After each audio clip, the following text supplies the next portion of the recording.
হয়, আজি 9th of every month PMJSY বুলি কয়, প্ৰধানমন্ত্ৰী জননী সুৰক্ষা যোজনা। ইয়াৰ আণ্ডাৰত আপোনাৰ প্ৰেগনেঞ্চিৰ চেকআপ হয়। First, second, third, fourth ANC, যিকেইটা ANC হয় আৰু সেইকেইটা চেকআপ হয়। আমি হাই ৰিস্ক প্ৰেগনেঞ্চিবিলাক ডিটেক্ট কৰোঁ আৰু লগতে গভমেণ্টৰ আণ্ডাৰত যিকেইটা টেষ্ট হয় প্ৰেগনেঞ্চিৰ কাৰণে, যিকেইটা ফ্ৰী অফ কষ্ট টেষ্ট হয়, সেই গোটেইকেইটা টেষ্ট কৰা হয় ইয়াতে।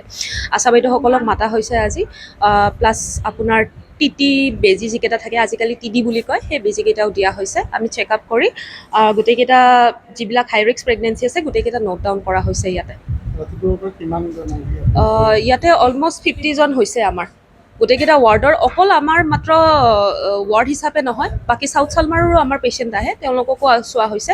এনেকুৱা নহয় যে কি মাত্ৰ আমি আমাৰ পেচেণ্ট চাই আছোঁ, বাকী এৰিয়াখিনিৰ পেচেণ্টো আমাৰ চোৱা হৈছে। হয়, কিছুমান এতিয়া চাওক, আপোনাৰ ইয়াতে মানে থাৰ্ড প্ৰেগনেঞ্চি, থাৰ্ড গ্ৰেভিডা, যিটো ফ'ৰ্থ গ্ৰেভিডা, সেইবিলাক আহে।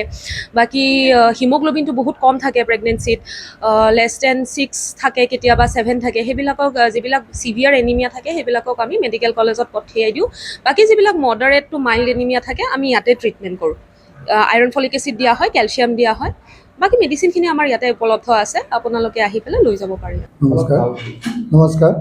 আজি 9 জুন, যোৱা 10 বছৰ আগতে প্ৰধানমন্ত্ৰী নৰেন্দ্ৰ মোদী ডাঙৰীয়াই ভাৰতবৰ্ষৰ বিভিন্ন স্থানত বিভিন্ন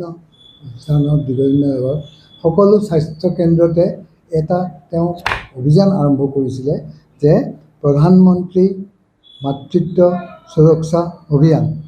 এই PMSMA অভিযানটো আৰম্ভ কৰিছিলে। প্ৰত্যেকটো জিলাৰে, প্ৰত্যেকটো স্থানতে, সকলো স্বাস্থ্য স্থানতে, স্বাস্থ্য বিভাগতে এটা অভিযান আৰম্ভ কৰিছে, যাতে মাতৃত্ব, যিসকলে সন্তান সম্ভৱা, প্ৰেগনেণ্ট ওমেন বুলি যিটো আমি কওঁ, সন্তান সম্ভৱা মাতৃসকলক তেওঁলোকক পৰীক্ষা কৰা হয় এটা দিনত। এই দিনটোত এইকাৰণে পতা হৈছে যে PMSMA বুলি পেলাই অভিযানটো আৰম্ভ কৰিছে এই কাৰণতে যে প্ৰেগনেণ্ট ওমেনসকলে যাতে যিকোনো বেমাৰৰ ক্ষেত্ৰত ধৰা পৰে আগতীয়াকৈ, যাতে আগতীয়াকৈ ধৰা পৰিলে তেওঁলোকৰ সুচিকিৎসা পায়, বা দুয়োজনে মাতৃ আৰু সন্তানটো ভালভাৱে তেওঁলোকে ডেলিভাৰীটো হয় আৰু কোনো বেমাৰ আজাৰৰ পৰা তেওঁলোকে পৰিত্ৰাণ পাব পাৰে।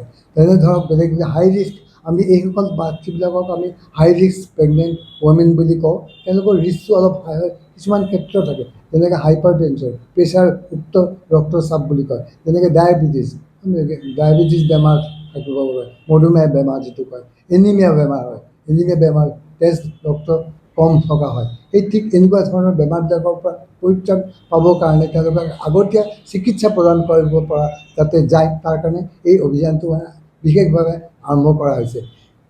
অন্য কাৰণতো আমি প্ৰেগনেণ্ট ওমেনসকলক সময়ে সময়ে চেকআপ কৰাই থকা হয়, কিন্তু অভিযানটো দিয়াৰ মুখ্য উদ্দেশ্য হৈছে এই কাৰণতে যে কোনো কাৰণতে যাতে এজনো মাতৃ, এজনো প্ৰেগনেণ্ট ওমেন যাতে বাদ পৰি নাযায়, সেইকাৰণে এই অভিযানটো আৰম্ভ কৰা হৈছে।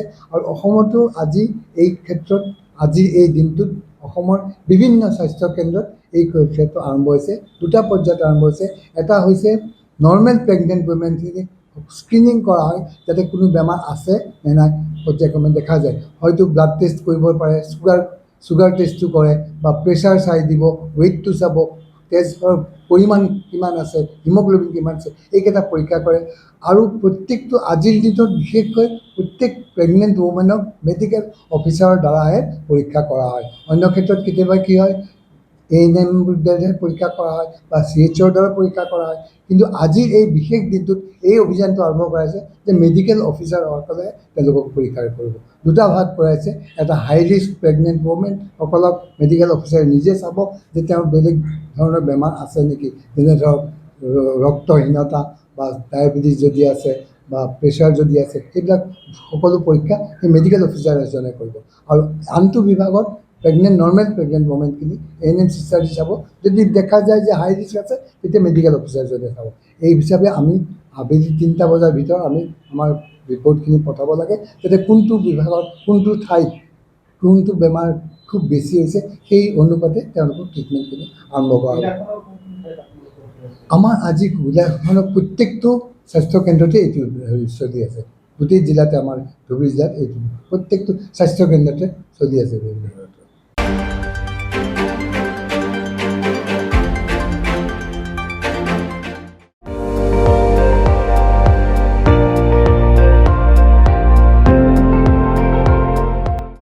আপুনি চাই আছে ND24 সৰ্বশ্ৰেষ্ঠ নহয় সৰ্বোত্তমৰ দৌৰত